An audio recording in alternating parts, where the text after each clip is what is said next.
അത് ഞാൻ പറയണ ശ്രദ്ധിച്ച് കേക്ക്. ഞാൻ ശ്രദ്ധിച്ച് കേൾക്കാം. നീ പറഞ്ഞ ഓരോ വരി ശ്രദ്ധിച്ച് കേൾക്കാം. അടുത്ത പരീക്ഷ നീ പറഞ്ഞ എസ് പറഞ്ഞല്ലോ, എനിക്ക് എഴുതണ്ടേ? എന്തായാലും കുട്ടു വരട്ടെ. കുട്ടി വന്നിട്ട് അവൻ അവിടെ പോയിട്ട് അയാളടുത്ത് പോയി നോക്കിട്ടെ ആ സാധനമൊക്കെ നല്ലതാണോ എന്നൊക്കെ. അയ്യോ, ഞാൻ കൊച്ചു കുട്ടിയല്ലേ. ഇനി അവൻ വന്ന് അവിടെ പോയിട്ട് ടൂൾസ് നോക്കിയിട്ട് അവൻ ടെസ്റ്റ് ചെയ്യാൻ പോകണം. എനിക്ക് ടെസ്റ്റ് ചെയ്യാനാ, മറ്റേ വികാസ് കോടാലും മറ്റൊന്നുമില്ല, അവനെ ടെസ്റ്റ് ചെയ്യാൻ. നവാസിനോട് ഞാൻ വാക്ക് കൊടുത്തില്ലേ? വാക്ക് കൊടുത്ത നിങ്ങളോട് ഞാൻ പറഞ്ഞ പൈസ ഇല്ലാതെ വാക്ക് കൊടുത്തതിനാ നിങ്ങൾ വാക്ക് പറഞ്ഞ രാജാവാ. നേരത്തെ എടുത്തോണ്ട് പറഞ്ഞില്ലേ 5000 തരാന്ന്. പിന്നെ എന്താ പലപ്പോഴും വന്നിട്ട് പോലെ സ്വഭാവം പറഞ്ഞു. നിനക്ക് എത്ര കണ്ട സ്വഭാവം?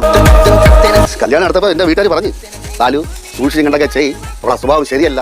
എവിടെ കേക്കായി അന്ന് നിന്റെ വാക്ക് വേറെ വാക്കായിരുന്നുണ്ട്. കണ്ടല്ലോ അനുഭവിക്കുന്നത്. കല്യാണം ഉറപ്പിച്ചപ്പോഴേ നിങ്ങളെ വീട്ടുകാർ പറഞ്ഞത് ഞാൻ കൊള്ളൂല വേണ്ടാന്ന്. നിങ്ങളെ കണ്ടപ്പോ തന്നെ എന്റെ വീട്ടുകാർ പറഞ്ഞായിരുന്നു അവൻ കള്ളനാണ് വേണ്ടത് എന്ന്. ഈ വീട്ടിൽ അവന്റെ വരവ് നിൽക്കോ അന്ന് നമ്മൾ രക്ഷപ്പെടും. നാശിച്ചവൻ വാക്കുകൾ സൂക്ഷിച്ചു പോയിക്കണേ. തറ വീണ പൊട്ടി പോകും. എടി നീ ബാലിന് വില പറയല്ലേ? നീ ചൂണ്ടയിടും, അതിലെ മാനത്തെ എന്നെ കൊത്തു. ബാല് കൊത്തൂല, ബാല് തിമിങ്ങലം. ചൂണ്ട, തിമിംഗലം, പിച്ചക്കാശ്. തിരുവനന്തപുരത്ത് നിങ്ങളുടെ ചേക്കരപ്പോ കുറെ ഡയലോഗ് മാത്രം കൊണ്ടുവന്നു. കൂടെ ഒരു പിച്ചച്ചട്ടി പിച്ചെടുക്കാനായിട്ട്. നിങ്ങൾക്ക് ഇവരിൽ ആരുടെ കൗണ്ടറാണ് ഇഷ്ടപ്പെട്ടത്? കമന്റ് ചെയ്യുക.